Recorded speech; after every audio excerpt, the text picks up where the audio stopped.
The OMACs arrive in Detective Comics issue 978. In the present, a beaten Tim tells Batman that bringing back the two Brother Eye-controlled colony soldiers to the Batcave was a really dangerous idea. 2 hours prior, Batman and Robin attack the two colony soldiers, but arrive too late to stop their slaughter of the criminals in the bar. Back in the Batcave, Bruce and Tim look over the defeated soldiers, realizing that the men in the suits were fighting against every movement they made. Bruce knows that their battle suits have some type of AI in them, and heading for his car, Bruce tells Tim to run diagnostics on the suits and keep the men unconscious. In his hideout, Ulysses tracks the Batmobile with Brother Eye, wondering why people have had such a hard time taking down Batman when he's able to do it all by himself. He watches the Batmobile arrive at the Kane Manor, where Kate, Jacob and the colony airship are docked. Inside the manor, Bruce meets with Kate and Jacob, who wants to talk to Bruce about his grandfather, Roderick Kane, who was the one who plastered their family motto over everything and drummed it into Jacob and Martha when they were kids. Jacob says his father wanted to make sure that his branch of the family carried on who he was and tried to instill a bit of immortality into his kids, much like how Bruce does with his family. Jacob reveals that Martha hated that about her father and used to tell him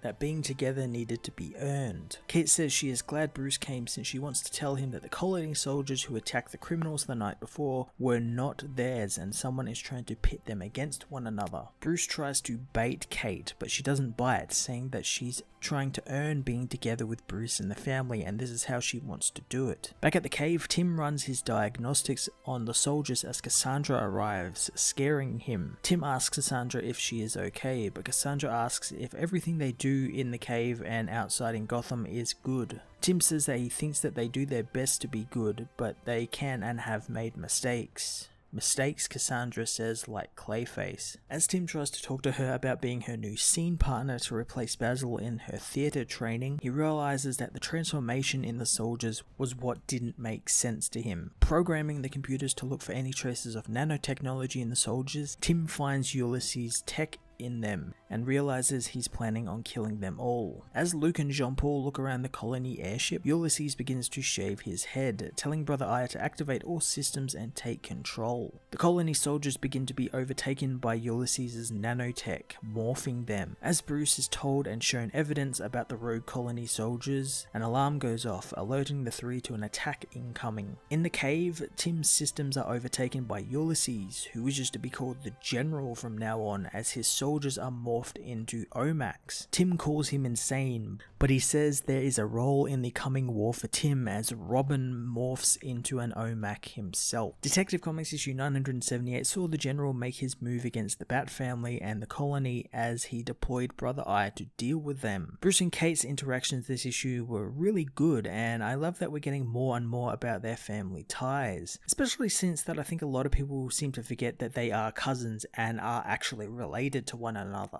I'm really excited to see the OMACs make a return as well, and they did it in a really cool way as well, and I can't wait to see them in action against the Bat family and what Tim becoming one means for them. I'm going to give this issue a 9 out of 10.